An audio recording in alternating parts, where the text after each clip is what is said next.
Bienaventurados los que tienen hambre y sed de justicia, porque ellos serán saciados. Mateo 5:6.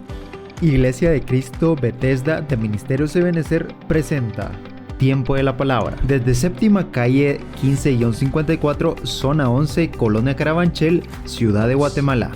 Bienvenidos. Dios te bendiga. Dios, hermano, nos tiene aquí a cada uno por nombre con un propósito.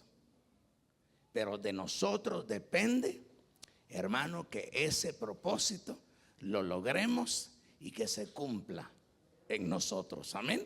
Entonces hoy yo quisiera invitarle a que me acompañe abriendo su Biblia. Y quiero que vayamos al Evangelio de Juan. En el capítulo 19 de Juan, quiero que leamos el verso 25, capítulo 19 de Juan. Vamos a leer el verso 25. Gloria a Jesús. Cuando usted ya lo haya encontrado, puede decir amén. Gloria a Dios, aleluya.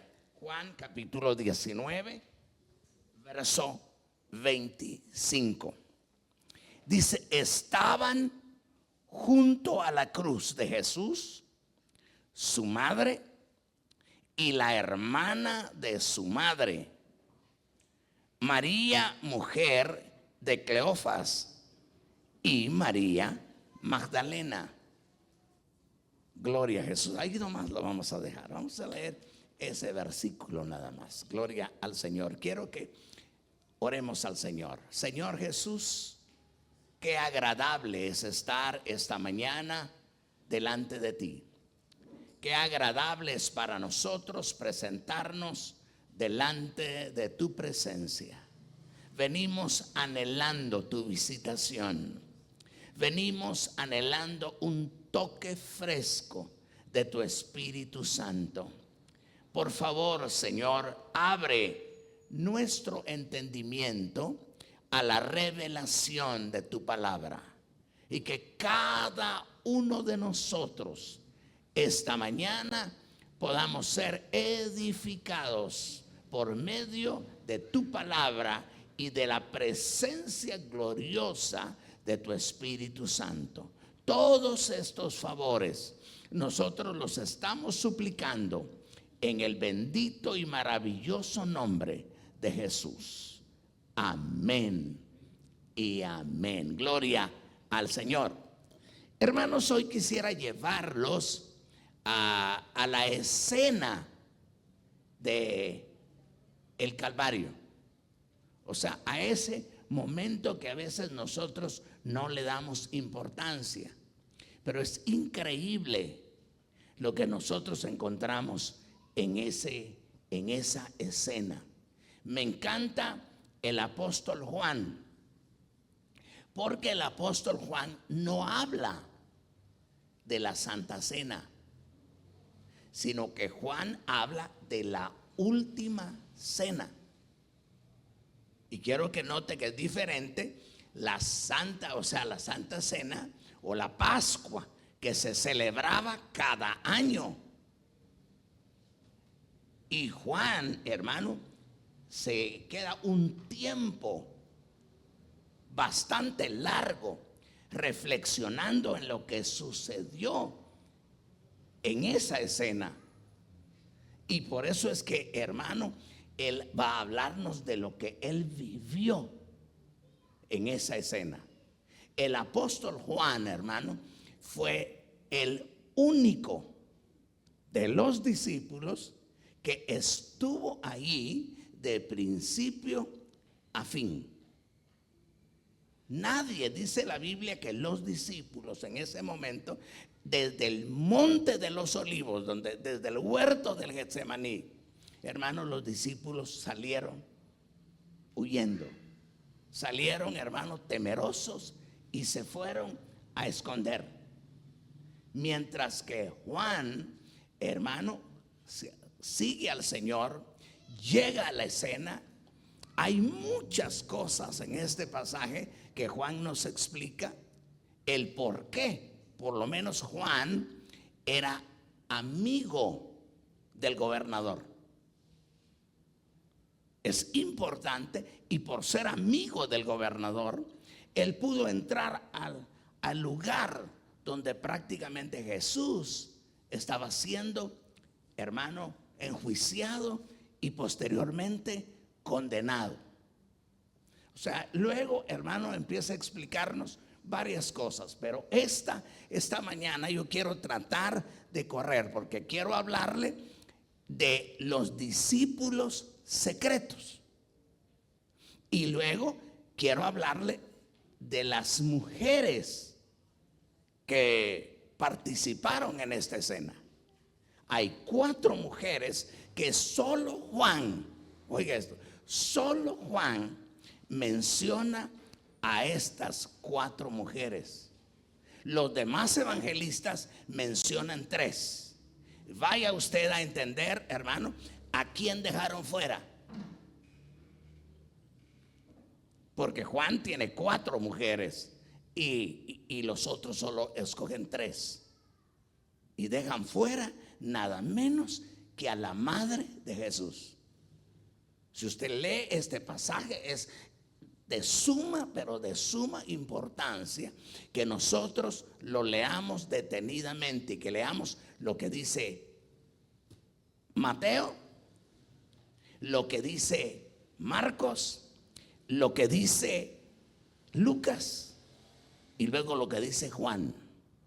Ahora, todos sabemos, hermano, que hay otro que también nos va a hablar de cómo Dios le reveló, hermano, el significado de esta escena en la cruz del Calvario.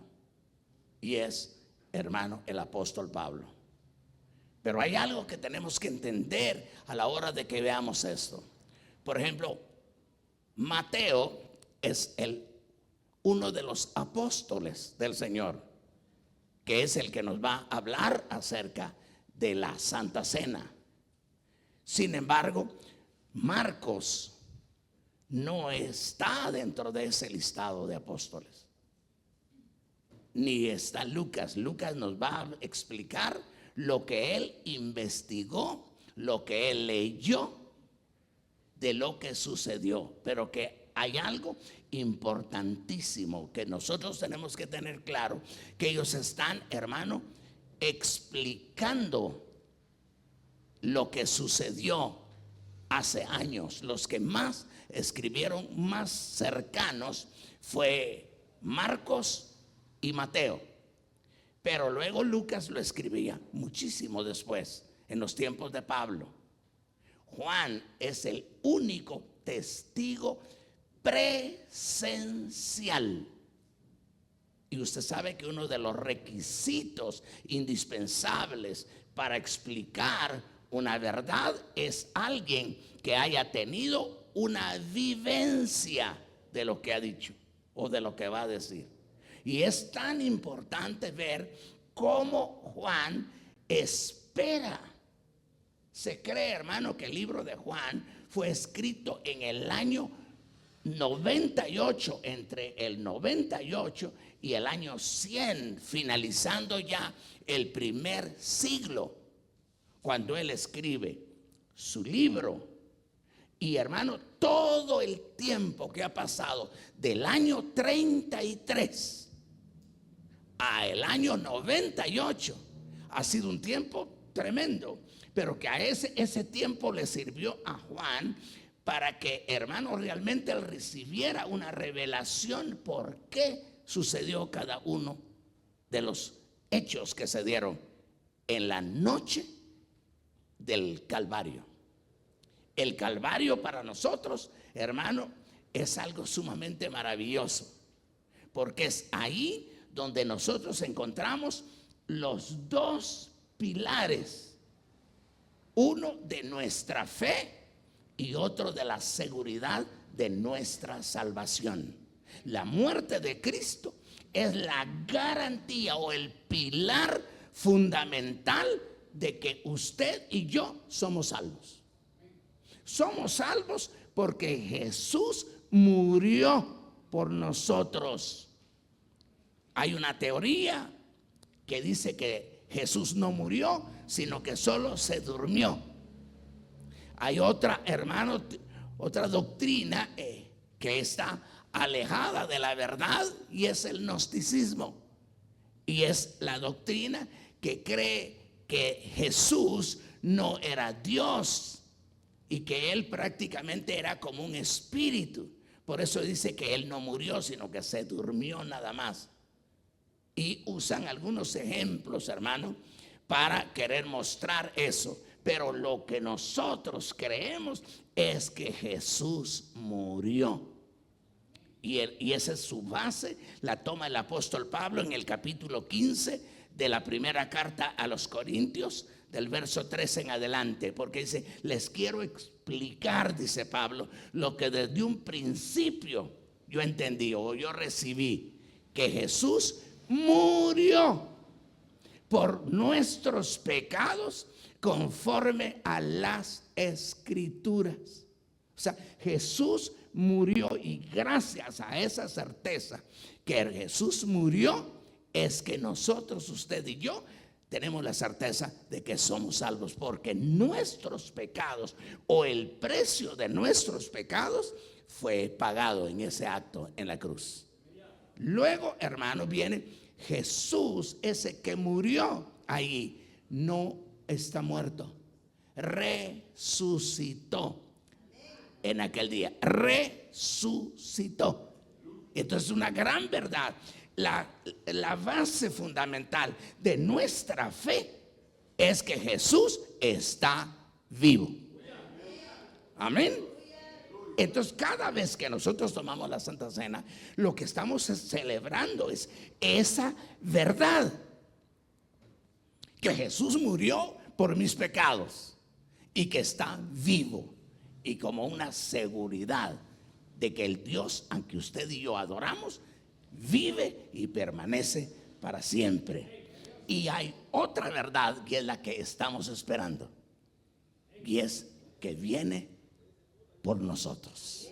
Amén, gloria a Jesús. Entonces, mire, hermano, es interesante. Entonces me llama la atención este verso 25, porque hay algo indispensable, hermano, y es que aquí nos viene a corroborar, hermano, una responsabilidad que cada uno de nosotros tenemos de honrar a nuestro padre y a nuestra madre. Honrar a nuestro padre y a nuestra madre. Eso brotó en el corazón de Dios y se cumplió, hermano, en el corazón de Jesús. Hermano, cuenta la historia, no tenemos un registro exacto de la fecha en que murió José, el marido de María. No tenemos una fecha exacta. Lo que sí sabemos, hermano, es que José murió y Jesús se hizo el responsable de la manutención y del cuidado de su madre y de todos sus hermanos. La Biblia empieza a hablarnos, especialmente en el Evangelio de Mateo, que Jesús es como conocido como el hijo del carpintero.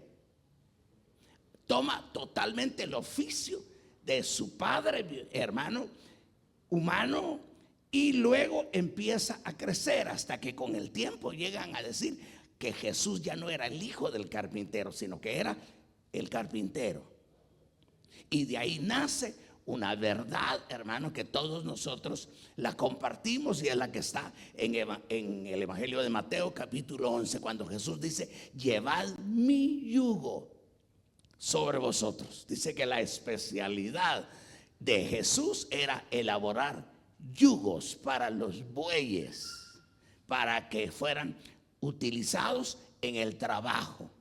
Pero dice que, hermano, los yugos que Jesús preparaba eran tan, hermano, bien preparados que no castigaban a los bueyes cuando entraban en el proceso de amansarlos. Todo eso tiene una verdad espiritual, pero también nace de una raíz, hermano, de lo que Jesús hacía. Pero lo importante es, hermano, que la familia de Jesús estaba tan arraigada en el judaísmo que la Biblia dice en el libro de Juan que ni aún los hermanos de Jesús creían en él. La Biblia nos habla, hermano, de un milagro maravilloso que se dio en la vida de los hermanos de Jesús a través, o a partir, mejor dicho, de la resurrección de Jesús. A partir de la resurrección de Jesús hay un cambio tremendo, hermano, en la vida de los hermanos de Jesús, de tal manera que dentro de esos dos hermanos hay dos que ocuparon puestos importantes y que uno de ellos tiene, hermano, un libro, y se cree que el otro hermano de Jesús fue por un poco tiempo el pastor de la iglesia en Jerusalén, el pastor de la iglesia primitiva, y ese fue Jacobo. Y entonces, hermano, ahí se desprenden tantas cosas. Pero viene el acto en la cruz. Fíjese que todos los demás evangelios dicen que las tres mujeres que menciona, por ejemplo Mateo, dice que se encontraban lejos, observando la escena de lo que estaba ocurriendo. Pero Juan dice que la madre de Jesús estaba con estas otras mujeres, estaban cerquita de la escena. Y hay algo tan maravilloso, hermano, que hoy incluso en nuestras leyes vigentes hoy, la única persona que puede llegar, hermano, al lugar de un delincuente que esté incluso a punto de sufrir la pena de muerte o la pena capital, puede llegar y llorarlo, es la madre. La madre no tiene ningún obstáculo. Nadie le puede impedir, ni la pueden hacer responsable de lo que estén ajusticiando a un hijo. Ella sí puede llegar. Y como cosa curiosa, María está a los pies de la cruz. Ahora, yo quiero, y yo estoy casi segurísimo que usted lo comparte conmigo, no estaba sonriendo, ¿eh? Toda la Biblia dice que cada cosa que Jesús hacía, María la guardaba en su corazón. Pero un día esa María recibió una profecía, y la recibió cuando Jesús tenía 8 días. Y esa profecía decía: una espada va a traspasar tu corazón. O sea, no le esperaban tiempos maravillosos. Y ahora en la cruz del Calvario ella sabe, porque ella está viviendo, hermano, los momentos más cruciales de su vida, y está, hermano, viviendo el cumplimiento de una profecía que se había dado y que Simeón le había compartido. Y, hermano, estando en ese momento tan, pero tan complicado, Jesús estaba en su agonía, porque la agonía de Jesús, o el tiempo, hermano, que está en la cruz son 6 horas. En esas 6 horas, hermano, de agonía, ella estaba ahí. Y ella pudo contemplar desde el principio hasta el final. Y es cosa curiosa, el único que revela todas las palabras, hermano, que Jesús dijo estando en la cruz es, hermano, el Evangelio de Juan. Ninguno de los otros lo dice.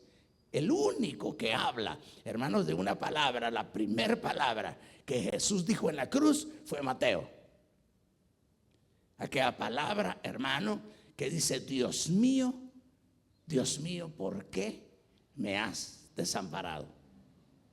Es la última. Y ahí hay las otras 6 e incluso otras 4 palabras más, hermano, las dijo allí en la cruz, y el único que las menciona es Juan. Y ahí Juan, hermano, revela realmente la responsabilidad que Jesús tenía acerca de su madre. Y una de las cosas, hermano, que Jesús revela ahí es la preocupación acerca de su madre.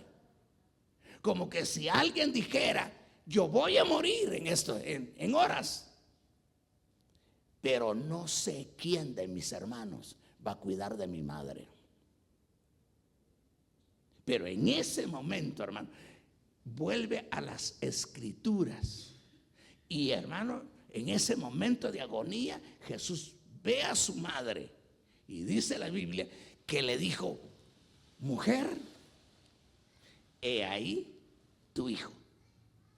En ese momento en la cruz, hermano, el Señor está haciendo como un traslado de su responsabilidad y se la va a entregar nada más que a, hermano, a Juan, al apóstol Juan, que la Biblia dice el discípulo amado. Y como cosa, hermano, maravillosa, Juan recibe, porque Jesús ve a Juan y le dice: Juan, he ahí tu madre.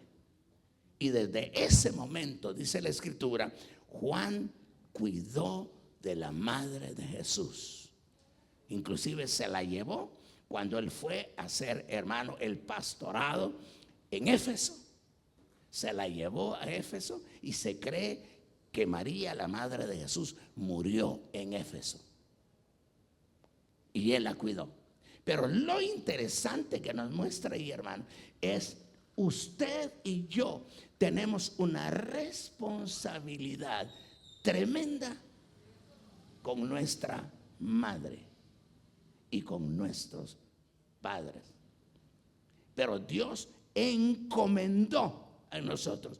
Yo creo que todo hijo, hermano, mayor de edad es responsable del cuidado de sus padres. Y Jesús lo dejó bien claro en este acto en la cruz, como diciéndole: yo recibí la responsabilidad de cuidar de mi madre, pero ahora yo la voy a encomendar al cuidado de un discípulo amado, que como cosa curiosa dicen los historiadores que era, hermano, primo hermano de Jesús, hablando en la carne, desde el lado de María, porque María con la madre de Juan eran hermanas. Y entonces empieza ahí en la cruz, todavía en la cruz, como un acto que no había sido concluido. Hermano, Jesús hace ese acto. Ninguno de los que estaban ahí le entendió, pero el único que tenía la responsabilidad ahí era Jesús. Y él, como cosa rara, él no quería dejar ninguna cosa inconclusa. ¿Sabía usted que la gran mayoría de hombres de la Biblia, todos dejaron la tarea inconclusa? Todos. Hay, hermano, un alto porcentaje, podríamos mencionar varios en esta mañana, y su tarea la dejaron inconclusa. Para mencionarle uno, por ejemplo, Moisés. Moisés, hermano, él tenía la obligación de llevar al pueblo a la tierra prometida. Él se comprometió a llevar al pueblo de Egipto, sacarlo de Egipto y llevarlo a la tierra que fluía leche y miel, y no los pudo entrar. O sea, dejó una cosa inconclusa. Y así podíamos mencionar varios que dejaron una tarea inconclusa.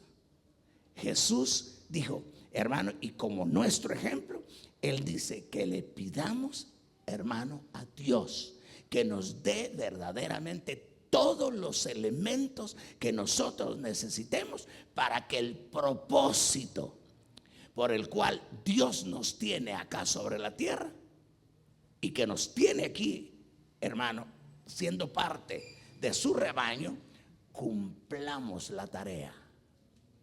La tarea entonces la vamos a entender, no, hermano, o la carrera no la va a ganar si no la termina.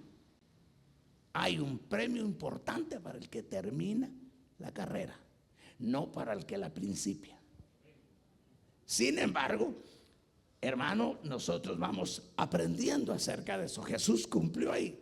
Luego aparece ahí la mujer de Cleofas, que es una mujer, hermanos, del cual se desconoce o se conoce muy poco. Es una mujer que apareció ahí, que, hermano, es lo único que nos muestra ahí, es que Dios es tan benévolo que, hermano, en todas las iglesias, si nosotros hiciéramos un censo en las iglesias, siempre va a encontrar más mujeres que hombres. Siempre. La mujer es como más sensible, es más dócil al llamado del Señor. Y por eso es increíble. ¿Sabe usted, hermana, cuántas mujeres en la Biblia aparecen con una labor maravillosa? ¿Tiene alguna idea? No todos juntos, diría yo, ¿verdad? Sino uno por uno. Hermano, hay 52 mujeres en la Biblia, hermano, que dejaron huella en la Biblia. 52 mujeres. No digamos hombres, pues hay bastantes, pero las mujeres vale la pena ver, hermano, todo lo que sucedió con ellas. Y hay ahora, hermano, un trabajo más lindo para nosotros de investigar y de leer, hermano, realmente quiénes son y qué fue lo que hicieron esas mujeres. 52 mujeres en la Biblia. Y, hermano, luego de eso viene la madre de Juan, que es Salomé. Ahora, ¿sabe usted que esta mujer se menciona una vez en la Biblia? Y se menciona cuando ella se llevó a Jacobo y a Juan. Cuando ella se enteró que Jesús dijo, voy a subir a Jerusalén, y prácticamente iba a morir en Jerusalén, esta mujer tomó a sus 2 hijos y se fue y le dijo, Jesús, yo quiero hacerte una petición. Quiero que estos mis 2 hijos se sienten, uno a tu derecha y otro a tu izquierda en tu reino. Hermano, mire qué tremendo. Esta mujer recibe una exhortación de parte de Jesús por la petición que le estaba haciendo. Pero esta mujer desde ahí estaba profetizando el lugar que iba a tener Jesús en la cruz. ¿Cuántos han leído, hermano, la Biblia respecto a este evento de la cruz? No me diga que no lo ha leído. Es bueno que lo leamos. Pero oiga bien, ¿de dónde nació que Jesús iba a ser crucificado en medio de 2 bandidos?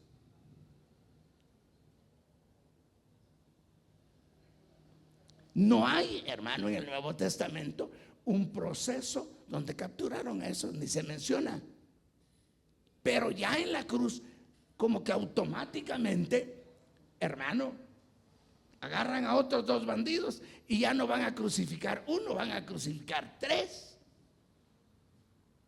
Y uno lo ponen a la mano derecha y otros lo ponen a la mano izquierda. Jesús está en medio. Como cosa rara, Él está siendo crucificado por, hermano, para que la gente que lo viera no viera uno, sino viera tres. Y si están crucificando a tres bandidos. Y estaba ahí, pero lo curioso, hermano, lo curioso es, yo le voy a hacer una pregunta. Nosotros sumamos de izquierda a derecha. ¿Me entiende? De izquierda a derecha. Y la Biblia dice que, hermano, el proceso para certificar la muerte de Jesús era quebrándole las piernas. Ahora, ¿cómo contaríamos así? ¿En qué lugar quedaría Jesús? En el segundo. Sería 1, 2 y 3. Ahora, mire cómo contaron ellos. 1, 2 y 3. Ese era un orden diferente. Ese no era el orden establecido. Porque le quebraron las piernas a este y luego saltaron y le quebraron las piernas. Y eso altera totalmente el resultado. Porque si lo hubieran hecho tal como nosotros lo contamos, Jesús estaba en el segundo lugar. Ahora, si contamos 1, 2 y 3, ¿cuánto le da? 123, ¿no? Pero si lo hacemos como ellos lo hicieron, 1, 2 y 3, ¿cuánto le da? Le da 132. Eso quiere decir, hermano, que las cosas cuando se hacen, hermano, en el orden humano, nunca van a coincidir con las cosas de Dios. Porque si la orden fue quebrarle las piernas, ¿por qué no se las quebraron a Jesús? Porque ya había una profecía que dijo: no le quebrarán hueso a él. No le van a quebrar hueso. O sea, todos los actos que estaban cumpliendo ahí, los estaban cumpliendo proféticamente. El sacrificio de Jesús en la cruz es un acto profético. Él es el cumplimiento de la profecía bíblica. Y Él está cumpliendo ahí. Y a partir de ese momento, hermano, empieza a suceder. Entonces, así como Jesús le dijo a esta mujer: eso no es mío darlo, eso es asunto que está en las manos de Dios. Si de mí dependiera, yo tal vez te lo daría, pero, hermano, eso no es mío darlo, dijo, eso es de Dios. O sea, hay cosas, hermano, que Dios ya las destinó para tu vida y para mi vida. Y aunque nosotros pensemos que, hermano, no se van a cumplir, se van a cumplir. Y eso es lo que quiero irle mostrando ahora. Después, hermano, aparece María Magdalena, la última. Esta mujer, hermano, tal vez es como la demostración de todos nosotros ahora. Y es una mujer pecadora, hermano. Una mujer que hasta el día de hoy la Biblia dice que Jesús la liberó, hermano, y como cosa rara menciona hasta el número de demonios que tenían estorbándolo. Yo no sé si aquí pudiéramos decir con libertad, hermano, ¿cuántos realmente fueron liberados de algún demonio? ¿O nunca lo persiguieron a usted los demonios? Yo creo que los demonios hasta ahorita, ya siendo cristianos, también nos persiguen. Ellos no duermen hasta vernos destruidos. pero es por la misericordia de Jehová que no hemos sido consumidos, porque nunca han decaído sus misericordias. Es más, dice la Biblia que Satanás anda alrededor nuestro como el león rugiente, buscando cómo devorarnos. Pero ahí es, hermano, donde la gracia de Dios nos sostendrá. Pero aquí, hermano, vemos que de ahí nace una expresión más linda, hermano, en nuestra vida, que es: nosotros le servimos al Señor por gratitud. ¿Cuántos están de acuerdo conmigo? Usted y yo le tenemos que servir al Señor por gratitud, no por fuerza. Esto es por gratitud. Y por eso nació esa palabra, gratitud, porque los estudiosos, hermanos, de la Biblia estudiaron cuál era el lema favorito de María Magdalena. Y dice que el lema favorito de María Magdalena fue: jamás podré olvidar de dónde me sacó el Señor. ¿No le gustaría ese lema a usted? Amén. A mí me encantaría que nunca se nos olvide de dónde nos sacó el Señor. Y por eso María Magdalena, hermano, usted la ve metida en las cosas de Dios, pero, hermano, de la coronilla de la cabeza hasta la planta de los pies. Es esta mujer, hermano, la que está, es la primera que entra a la tumba. Es la mujer que está ansiosa y es la mujer que anhela ver dónde pusieron el cuerpo de su Señor. Hermano, la gratitud nos muestra esta mujer. Y hasta la fecha, hermano, la mujer que el diablo ha usado para desprestigiar la obra redentora de Jesús es María Magdalena. Y siempre el diablo ha aparecido tratando de desvirtuarla. ¿Sabía usted que está en el código de Da Vinci la figura de que María Magdalena era amante de Jesús? Yo sé que usted no lo cree, porque con esa mirada me lo dice. Yo tampoco lo creo. Pero el desprestigio de la iglesia o el desprestigio de su vida y de mi vida, eso no nos lo vamos a quitar, hermano. No nos lo vamos a quitar. Pero en medio de esas cosas, en medio de esas tormentas, la gracia de Dios nos sostiene. Por eso es que, hermano, cuando Pablo oraba por aquel espíritu maligno que había venido para hacerle pedazo su vida o hacerle pedazo su reputación, hermano, él oró para que se lo quitaran. Y no se lo quitaron, sino que oyó la voz que le dijo: bástate mi gracia, porque mi poder en tu debilidad se perfecciona.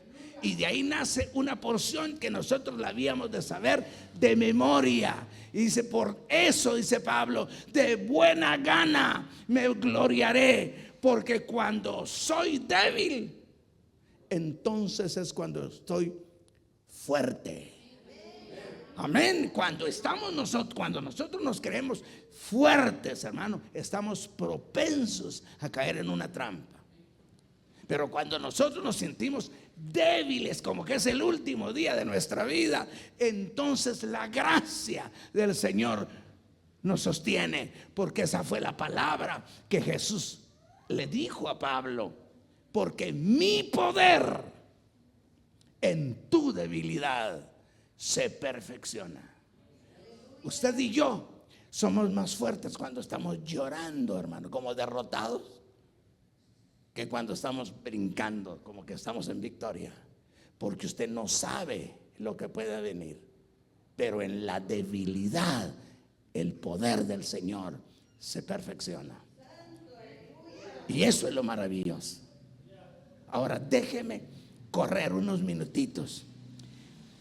Hay 5 hombres en la Biblia y en esta escena, hermano, que tienen participación y son conocidos como los discípulos secretos. ¿Sabe usted que, hermano, el Señor tiene 3 grupos de discípulos y su especialidad es hacer discípulos? Y por eso el llamado último de Jesús a un resucitado fue hacer discípulos. Su especialidad fue organizar un grupo de 12. Luego, hermano, formó un grupo de 70. Y por último aparece el grupo de los 5. De tal manera que cuando usted oye, le dice, ¿cuántos discípulos tuvo Jesús? La gran mayoría contesta, 12. No, él tuvo más. Él tuvo 12 más 70 más 5. ¿Cuánto le dan? ¿Ah? 80 y cuánto? 87. Imagínense. Ahora, pero de esos, hermanos, aquí está lo lindo, porque a veces uno cree que nadie se da cuenta de lo que uno va a hacer. Y aquí entran los discípulos secretos. Por ejemplo, el primero, hermano, Dios lo preparó exclusivamente para que comprara el burrito donde Jesús iba a entrar a Jerusalén.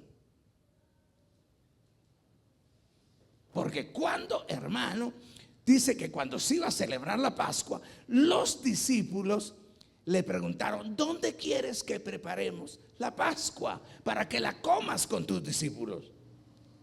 Y el Señor le dijo, váyanse a la aldea que está cercana y van a encontrar en una joyita, le llamamos nosotros a una hondonadita, van a encontrar a un pollino donde nadie se ha montado y agárrenlo.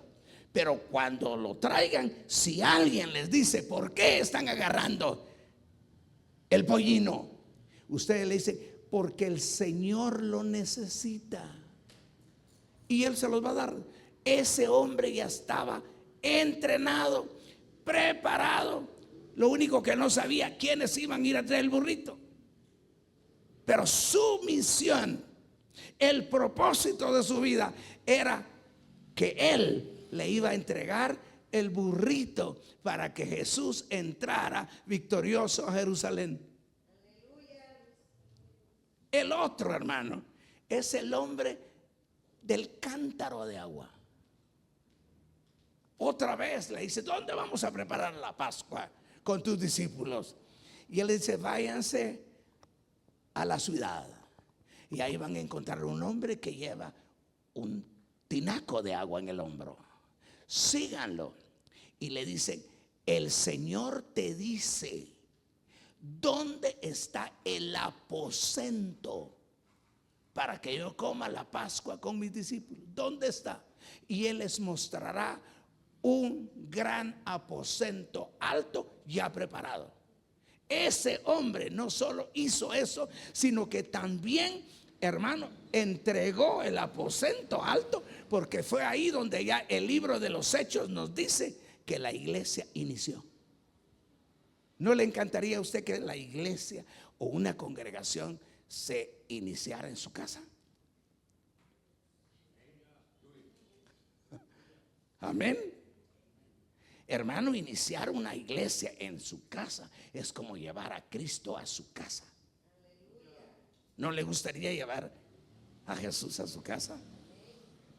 Y que usted fuera el segundo en oír las palabras, bájate del árbol donde estás, porque a tu casa voy. Amén. Usted sabe que, hermano, que ¿quién era? ¿Saqueo? Zaqueo, hermano, deseaba ver a Jesús. Y oye la palabra bienaventurada que le dice: hoy yo voy a quedarme hospedado hasta en tu casa.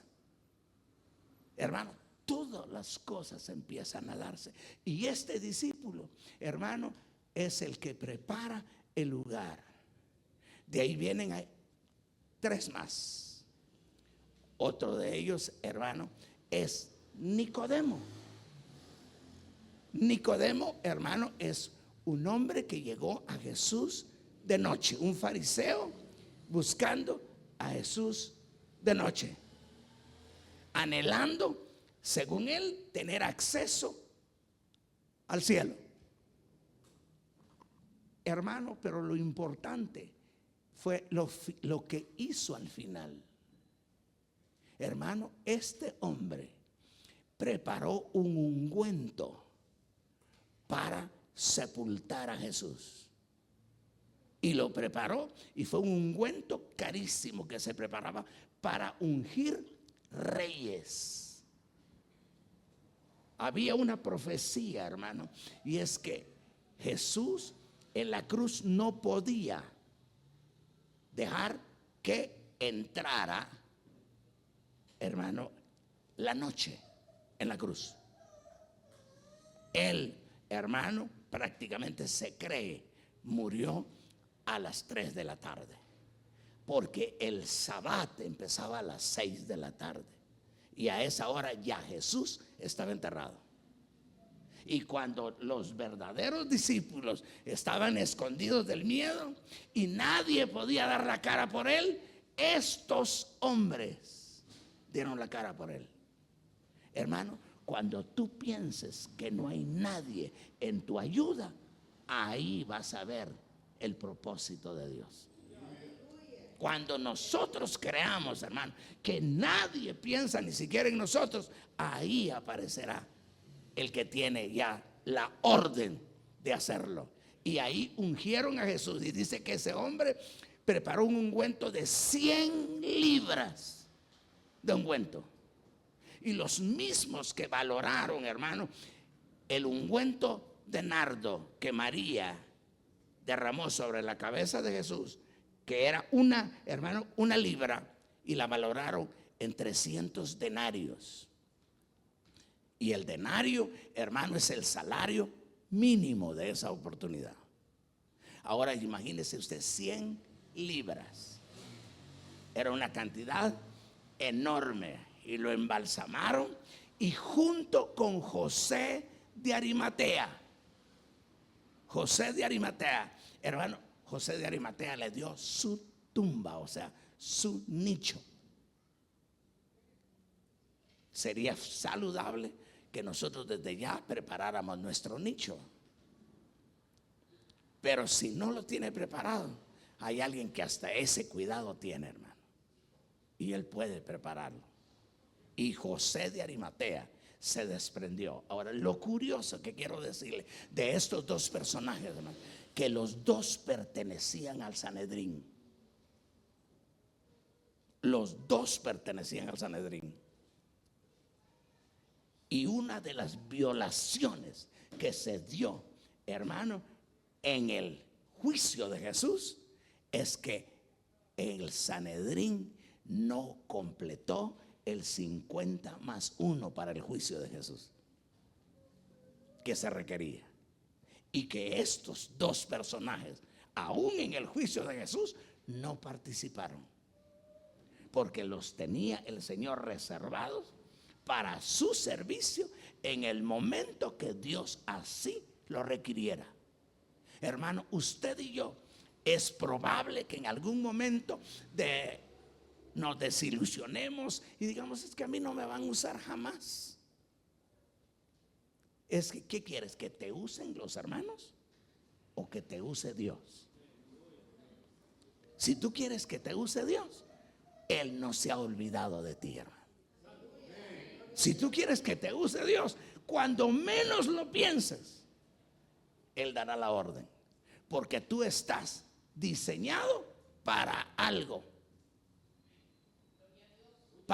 que probablemente ni usted ni yo sepamos. Pero qué lindo va a ser. Cuando nadie se atreva a dar la cara, Dios tiene preparado a los que van a dar la cara. Amén. Ahora termino con este. El último. Fíjese que este hace una obra tremenda, hermano. Este hombre que venía de su trabajo, el que cargó por un momento la cruz de Jesús. ¿Cómo se llamaba? ¿Manda? Simón de Cirene. Hermano, mire qué tremendo. Jesús va bajo la agonía, llevando la cruz. Hermano, el camino que caminó no es demasiado largo, pero es en la forma en que lo subió esa cuesta, hermano. Es la cosa más espantosa. Yo no sé si alguno de ustedes en alguna oportunidad ha visto la película que se llama La Pasión de Jesús. Hermano, el hombre que no se quebranta viendo esa película es porque no conoce la Biblia, ni conoce a Jesús. Ahora, y eso es que la hicieron actores. Ahora se puede imaginar haber observado a Jesús en la escena. Dice, hermano, no sé si alguno de ustedes ha leído el Vía Crucis. No se aflija, hay que saber de todo, ¿no? Porque si no va a decir el pastor es un hereje. Pero no se preocupe por eso. Hermano, allí dice que Jesús en ese momento de llevar la cruz cayó 3 veces. Cayó 3 veces. Y de ahí nace la teoría de un ídolo que se llama el Señor de las 3 caídas. O sea, era un momento de agonía, hermano. Un momento difícil, porque el trozo de madera que llevaba era, hermano, pesada. Y él había sido latigado, hermano, antes de tomar eso. Llevaba una corona de espinas que le había perforado las sienes. Él iba en un momento de agonía. Pero ¿sabe lo sorprendente? Que en un momento le ordenan a Simón de Cirene, que venía del trabajo, dice la Biblia, y dijo: cargue la cruz usted un rato, lleve la cruz. Y por un momento, hermano, Jesús tiene la oportunidad de enderezarse y decir: qué alivio, ¿no? Por un momento. ¿Quién esperaba eso? Ahora, ¿sabe qué quiere decir eso? Dios por un momento dice que nos va a hacer a nosotros probar un poquito de la medicina que él tomó ahí. Por eso es que dice la Biblia: si alguno quiere venir en pos de mí, niéguese a sí mismo, tome su cruz y sígame. Pero lo lindo que el versículo dice claramente: su cruz. Pero esa no es la tuya, es la de él. La de él, hermano. Por eso es que nuestra vida es perfeccionada en el sufrimiento. Y del sufrimiento se aprende la obediencia. La Biblia lo dice claramente que Jesús, por lo que padeció, aprendió la obediencia. Por eso les vuelvo a repetir: nosotros somos más altos cuando estamos de rodillas y más fuertes cuando estamos llorando. Porque es ahí donde el Señor realmente está haciendo que usted y yo, dentro del caminar con el Señor, hay un propósito. Un día usted va a disfrutar lo que Jesús sufrió por usted y por mí. Un día, hermano. Yo no se lo estoy profetizando esta mañana, pero hay un día en que usted va a llorar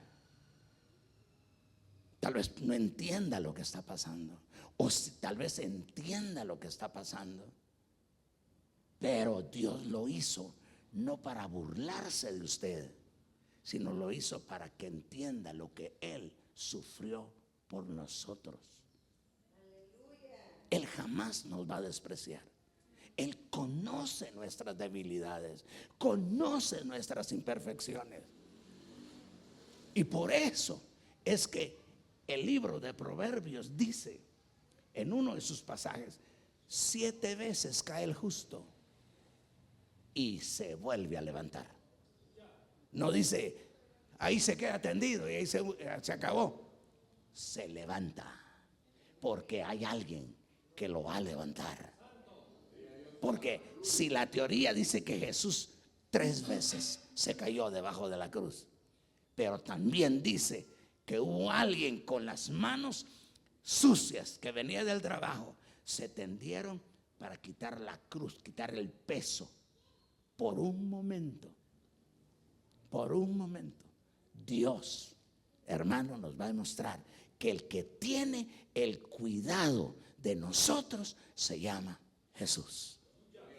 En el peor momento, quiero que se lleve esta verdad en su corazón para su casa.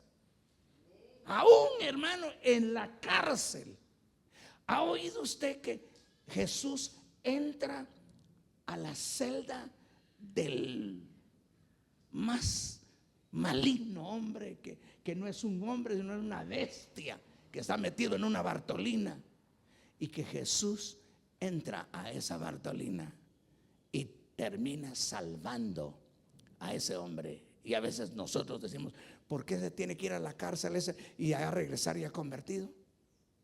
Porque es en el dolor donde Jesús se presenta, y es ahí donde nosotros lo vamos a conocer. Amén. Ahí lo vamos a conocer, porque ahí, hermano, ese José de Arimatea estuvo específicamente para experimentar el sufrimiento. Y por eso dice que Jesús se le conoce como el experimentado en quebrantos.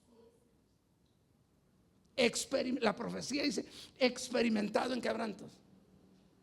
Ahora, lo hermoso, hermano, de la Biblia, es uno de los misterios de la Biblia, es el capítulo que los judíos tienen prohibido leer.